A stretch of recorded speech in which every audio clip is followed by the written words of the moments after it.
Les néons du cabinet du docteur Hoffmann semblaient bourdonner plus fort que d'habitude, cet après-midi de mardi à Munich. J'étais assise là, les mains tremblantes, agrippant les accoudoirs de la chaise en plastique inconfortable, attendant des mots qui allaient soit me redonner espoir, soit briser ce qui restait de mon monde. « Mélina », dit le docteur Hoffmann, avec cette douceur maîtrisée que les médecins réservent aux annonces dévastatrices. Le cancer a progressé plus agressivement que prévu.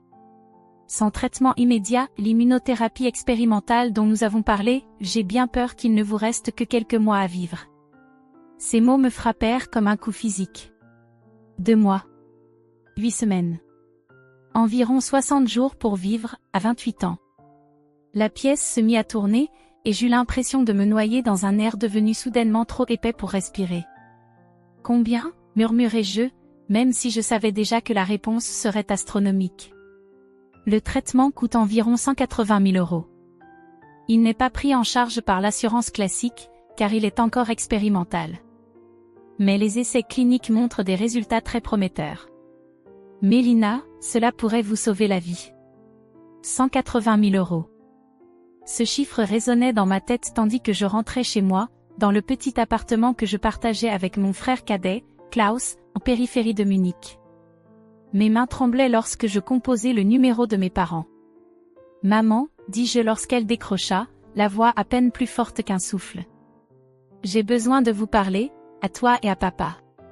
C'est à propos du cancer. » 1 heure plus tard, j'étais assise dans le salon où j'avais grandi, entourée de photos de famille qui ressemblaient désormais à des monuments d'une vie qui m'échappait. Mes parents, Heinrich et Greta, étaient assis sur le canapé en face de moi, le visage grave. Klaus, lui, était affalé dans le fauteuil, les yeux rivés sur son téléphone, affichant cette indifférence décontractée qui m'avait toujours exaspérée. « Le médecin dit que j'ai besoin de ce traitement », expliquai-je, la voix brisée. « C'est expérimental, mais ça pourrait me sauver la vie. Je sais que c'est beaucoup d'argent, mais, j'espérais, qu'on pourrait peut-être trouver une solution ensemble. » Le silence qui suivit fut assourdissant. Papa se racla la gorge et échangea un regard avec maman que je n'arrivais pas à déchiffrer. « Mélina, ma chérie », dit maman, utilisant ce petit surnom qui, autrefois, me consolait après les genoux écorchés ou les chagrins d'adolescente. Mais aujourd'hui, il sonnait creux. « Tu sais bien qu'on n'a pas ce genre d'argent qui traîne. »« Je ne vous demande pas de simplement me le donner, » repris-je, désespéré. « On pourrait faire un prêt, hypothéquer la maison. Je peux vendre ma voiture, mes bijoux, tout ce que je possède. J'ai juste besoin d'aide. »« Ne compte pas sur nous, » m'interrompit papa, d'un ton sec et ferme. « On a travaillé toute notre vie pour construire ce que nous avons. On ne peut pas tout risquer pour un traitement qui pourrait ne même pas fonctionner. » Ces mots me frappèrent encore plus fort que le diagnostic lui-même. Ne compte pas sur nous. Mes propres parents, ceux qui étaient censés m'aimer inconditionnellement, venaient de me considérer comme un mauvais investissement. Klaus leva enfin les yeux de son téléphone. « Ouais, Mel, c'est pas comme si t'avais toujours été super responsable avec l'argent non plus. Tu te souviens quand t'as quitté ton job en entreprise pour devenir photographe freelance? Pas vraiment une décision financière brillante. » Je le regardais, lui, mon petit frère. Celui que j'avais aidé à élever quand nos parents faisaient des doubles shifts. Celui que j'avais soutenu pour ses devoirs. Celui que j'avais défendu face aux harceleurs. Sa trahison me transperça plus profondément que n'importe quel scalpel. « Donc c'est ça ?» demandai-je, les larmes coulant sur mes joues. « Vous allez juste me laisser mourir ?»« On ne te laisse pas mourir », répondit maman, mais sa voix manquait totalement de conviction.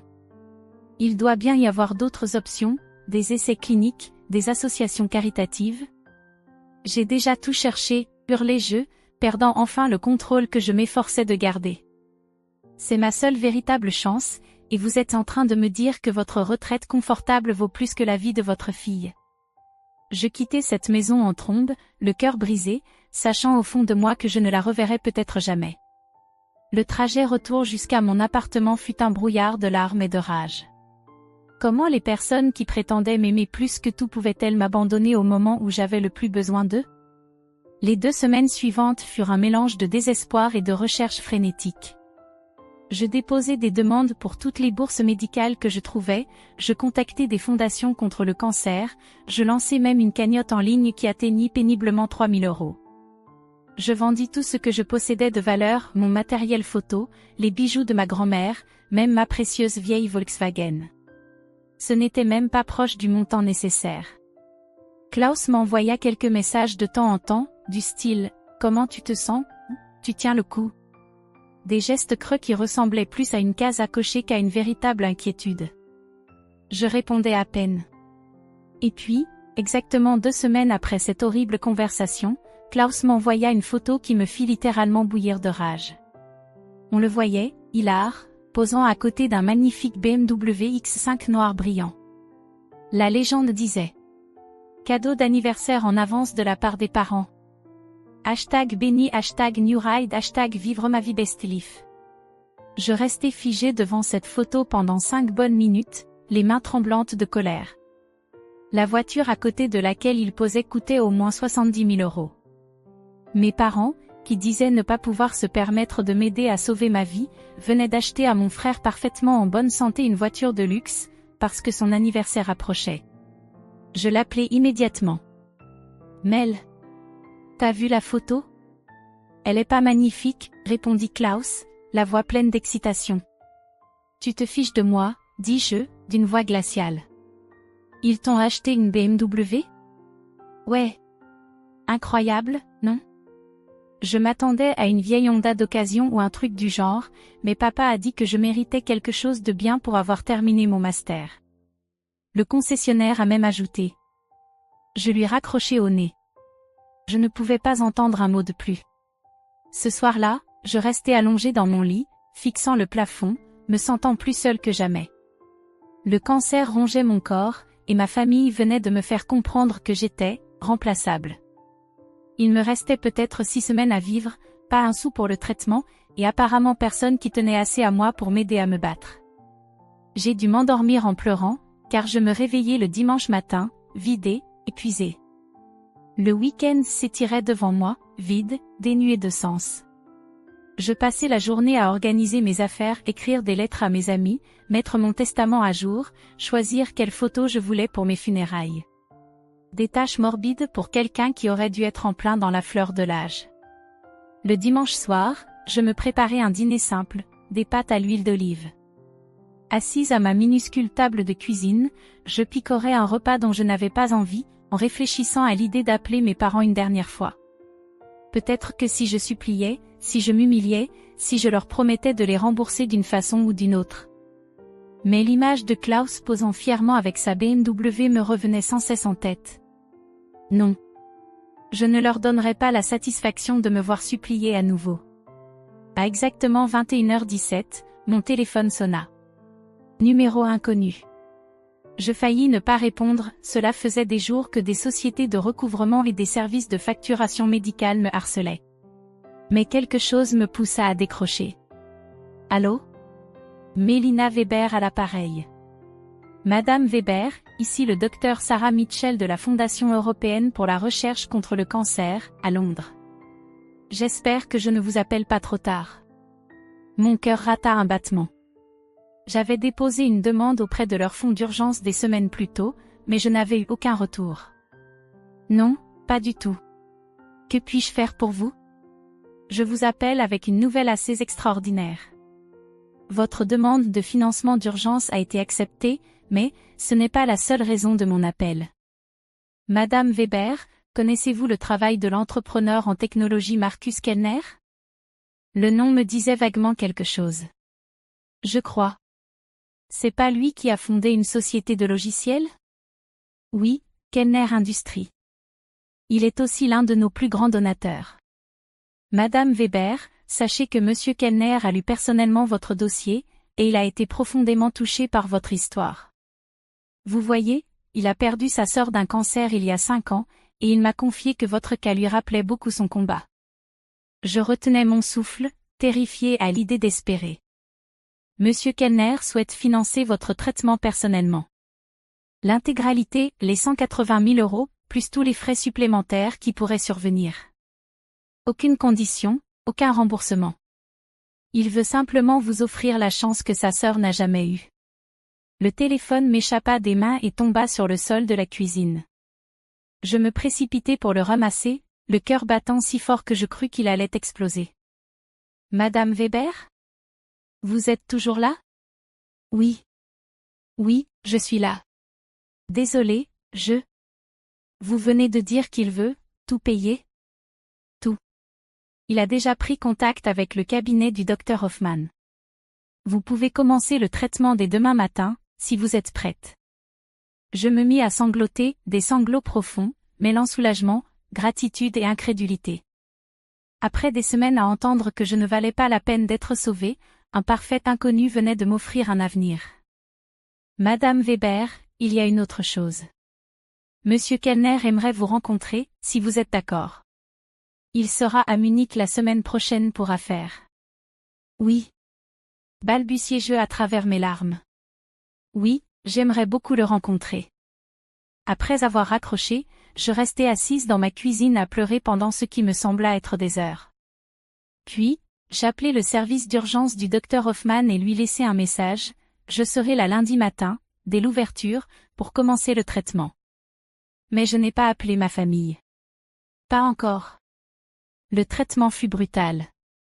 5 jours par semaine, pendant 6 semaines, je restais assise dans une salle stérile pendant que des médicaments expérimentaux circulaient dans mes veines, luttant contre ce cancer qui essayait de me voler la vie. Marcus Kellner me rendit visite à 2 reprises durant ces semaines, un homme étonnamment doux, dans la cinquantaine, qui me parla calmement de sa sœur Anna, et de combien elle aurait été fière de savoir que sa mémoire avait permis de sauver quelqu'un. Elle disait toujours que nous sommes tous connectés, me confia-t-il lors de sa 2e visite.